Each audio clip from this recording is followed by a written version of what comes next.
BTR সরকারে বর্তমান উন্নয়নের কথা কৈ আছে, কিন্তু আমার এইখন রাস্তা চালে দেখা পাব যে উন্নয়নের নামত আমার এইখন রাস্তা এনেকৈ আছে আর দিনকে দিন বেয়াহে হৈ আছে।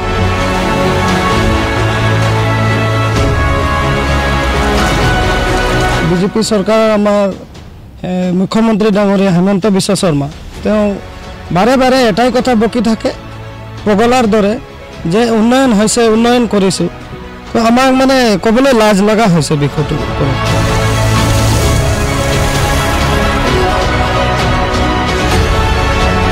বৰ্তমান বিজেপিৰ পাৰিষদ মহোদয়েৰ ঘৰ আছে প্ৰায় 1 কিলোমিটাৰ দূৰত আৰ তেওঁলোকৰ ট্ৰিপল ইঞ্জিনৰ সৰকাৰ বৰ্তমান, যদিও আমাৰ এইখন ৰাস্তা হোৱা নাই।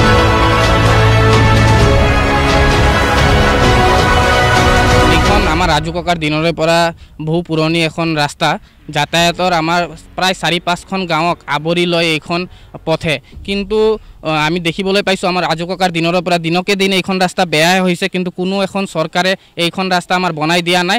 আৰু যাৰ ফলত বৰ্তমান আমি এনেধৰণে এক ভয়তে আমি এইখন পথৰ মাজেৰে যাতায়াত কৰিব লাগে। আপোনালোকে ওচৰতে এখন বিদ্যালয় দেখিবলৈ পাব, প্ৰাথমিক আৰু মধ্য ইংৰাজী বিদ্যালয়, য'ত প্ৰায় প্ৰত্যেক দিনে 400 পৰা 500 ল'ৰা ছোৱালী অহা যোৱা কৰে, যদিও বৰ্তমানেও চৰকাৰৰ চকুত এইখন ৰাস্তা পৰা নাই। ইয়াৰ পৰা কিছু দূৰতে আপোনালোকে আমাৰ 39 নং 5 নং চাৰপাৰ পাৰিষদ বৰ্তমান বিজেপিৰ পাৰিষদ মহোদয়ৰ ঘৰ আছে প্ৰায় 1 কিলোমিটাৰ দূৰত, আৰু তেওঁলোকৰ ট্ৰিপল ইঞ্জিনৰ চৰকাৰ বৰ্তমান, যদিও আমাৰ এইখন ৰাস্তা হোৱা নাই। আৰু তাৰ বাবে আমি বহুত দুখ প্ৰকাশ কৰিছোঁ।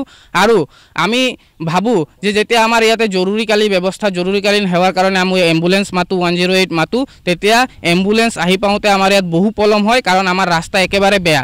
আৰু আমাৰ টাউনলৈ অহা যোৱাৰ কাৰণে ছাত্ৰ ছাত্ৰীসকলে প্ৰত্যেক দিন কলেজলৈ হওক, স্কুললৈ বুলি হওক বা প্ৰাইভেট স্কুললৈ বুলি হওক, প্ৰত্যেক দিনে এইখন পথেৰে ল'ৰা ছোৱালী অহা যোৱা কৰে, কিন্তু অতদিনে আমাৰ এই সমস্যা সমাধান নহ'ল।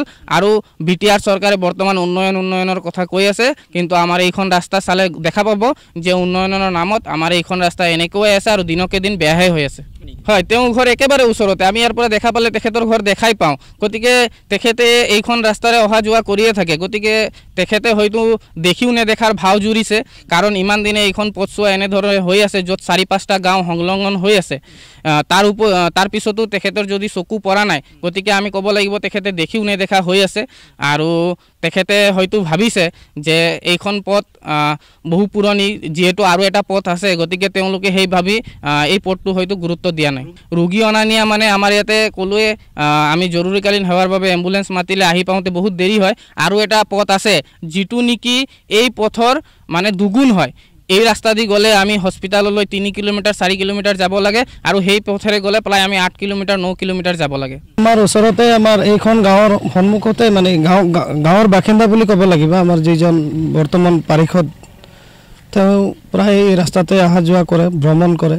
তেওঁ যদি ইচ্ছাকৃত হ'লে আজি 5টা বছৰ উকলি গ'ল, কিবা এটা ইয়াৰ বিষয়ে ব্যৱস্থা ল'লে হয়, কিন্তু লোৱা নাই। তাৰ কাৰণে দুৰ্ভাগ্যজনক পাব্লিকৰ কাৰণে, আৰু যিবিলাক ষ্টুডেণ্ট আছে ল'ৰা ছোৱালী শিক্ষা দীক্ষাৰ কৰাৰ কাৰণে ইয়াৰ পৰা মাজবাটলৈকে হাই ছেকেণ্ডেৰী, হাই স্কুল এনেকৈ অহা যোৱা কৰে।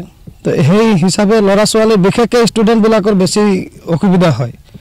তো তেনে ক্ষেত্ৰত আমাৰ যি বিজেপি চৰকাৰৰ আমাৰ মুখ্যমন্ত্ৰী ডাঙৰীয়া হেমন্ত বিশ্ব শৰ্মা, তেওঁ বাৰে বাৰে এটাই কথা বকি থাকে পগলাৰ দৰে যে উন্নয়ন হৈছে, উন্নয়ন কৰিছোঁ। তো আমাৰ মানে ক'বলৈ লাজ লগা হৈছে বিষয়টোৰ ওপৰত। এজন মুখ্যমন্ত্ৰী হৈ যে উন্নয়ন হৈছে বুলি কৈছে,